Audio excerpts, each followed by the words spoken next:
My name is Dennis Kneale. I've been a journalist for 30 years. Thanks very much for being here. I'm thrilled to be here. It's kind of a little bit of a newer role for me. Usually I ask the questions, people like you give answers, and then I do the best I can to misrepresent what you say.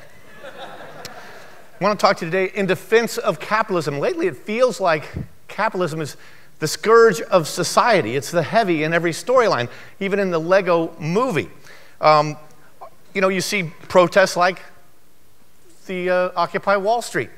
And people were so upset that the rich are getting richer. And our leaders just jumped on that and loved that idea and said that basically the reason that the rest of us have only so much is because the rich have gotten so much more. The reason the poor are poor is because the rich got richer. And I'm here to tell you today that simply is not true.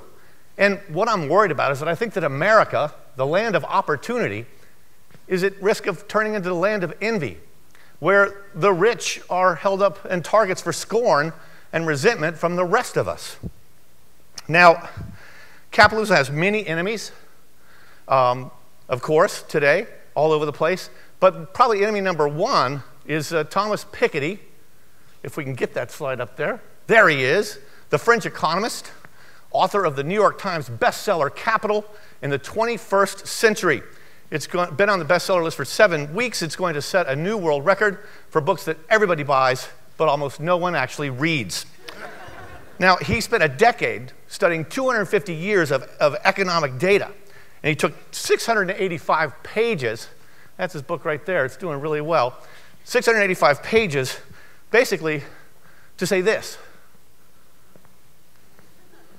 It could have been the title, Capitalism Bad.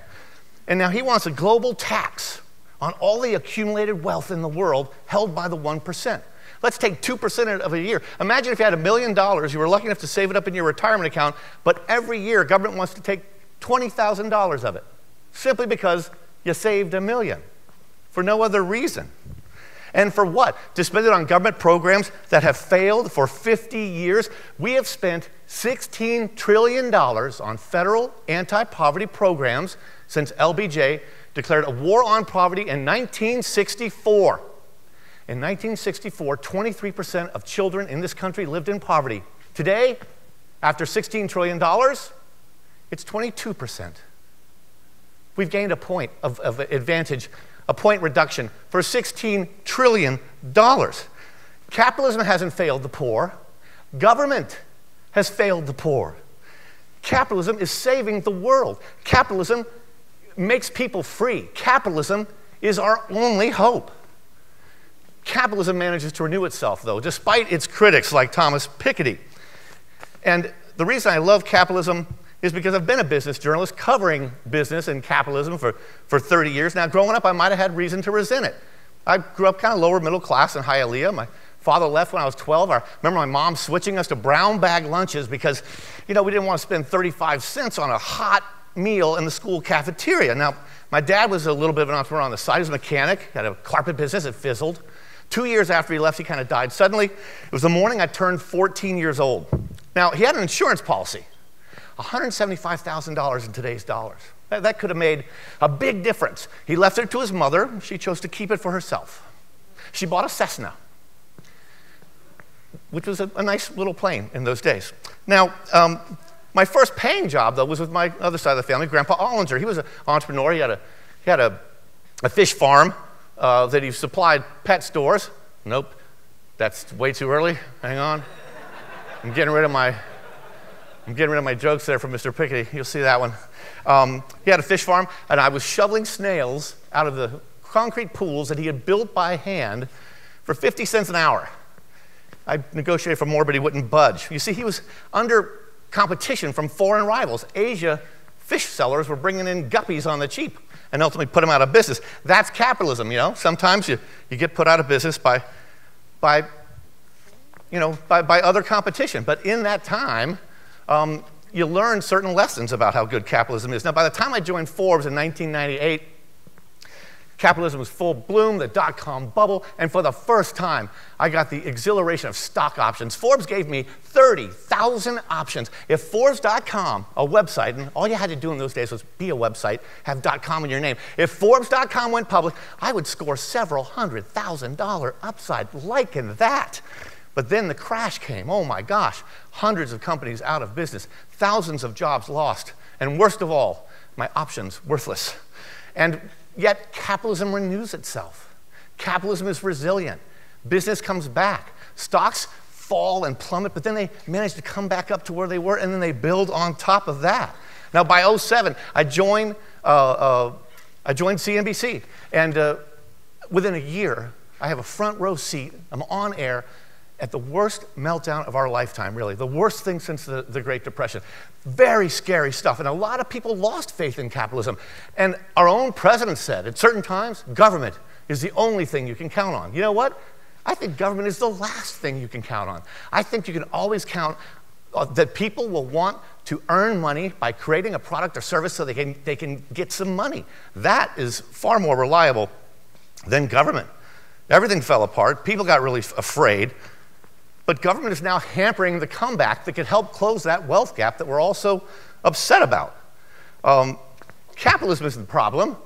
How government handles capitalism is the problem. Now, in the meltdown of 2008, it was the result of a bipartisan dream of home ownership for all. Both parties eased loan restrictions. Poor people bought houses they couldn't afford. Now, why is that moral? It ended up hurting the poor more than helping them. They ended up putting what little savings they had into homes that they lost. They got kicked out. Then banks got sued for kicking them out when they didn't pay their mortgage. If you don't pay your bill, you get kicked out. Unfortunately, that's capitalism too. But that's immoral. Government loans, subsidized loans, to entice people into buying homes that they can't afford and that they will lose with the first layoff. Why is that a good thing to do? And now, the Obama administration just eased loan restrictions to make it even easier for poor, high-risk people to borrow. The poor should rent. They don't have the money to risk that real estate will go down in price, but our government keeps wanting to get them to do that because our government's afraid that home sales will go down. So let's give easy loans to the poor so they'll keep stoking home sales. Why is that moral policy? Enemies of capitalism are much more interested in pounding down the top than they are in lifting the bottom. Hence, Mr. Piketty there, persnickety Piketty. Now, he is distressed that 10% of America, the top 10% of earners, control 50% of the wealth, the worst gap since 1930. And implicit in this French lament is a warning. If the rich don't start sharing more of all that wealth that they've built, there's going to be a revolt by the rest of us. Hence, that's going to happen. Now, where'd you get that idea? Oh, yeah. He's from France, where in the late 18th century, 13,000 aristocrats lost their heads to the guillotine. No wonder he's a little worried. So he figures we ought to tax 2% of all the accumulated wealth every year. Now, I've done some numbers. I think that's $2.2 trillion a year in extra money for government. Oh, and let's raise income tax rates to like 80% on the rich. The problem is that the definition of what is rich keeps going down. Now, if you go back to 1913, when the income tax first passed, it was 7% was the very top rate and applied to earnings over what today would be $12 million. Today, the top tax rate is 40% on anything over $500,000. And you know what? They're coming after your money next. Because our president says even $500,000 isn't rich. $250,000 for a couple makes you rich. He wants to raise taxes on those people. And why would you raise the taxes? What is it that you hope to do with all those taxes?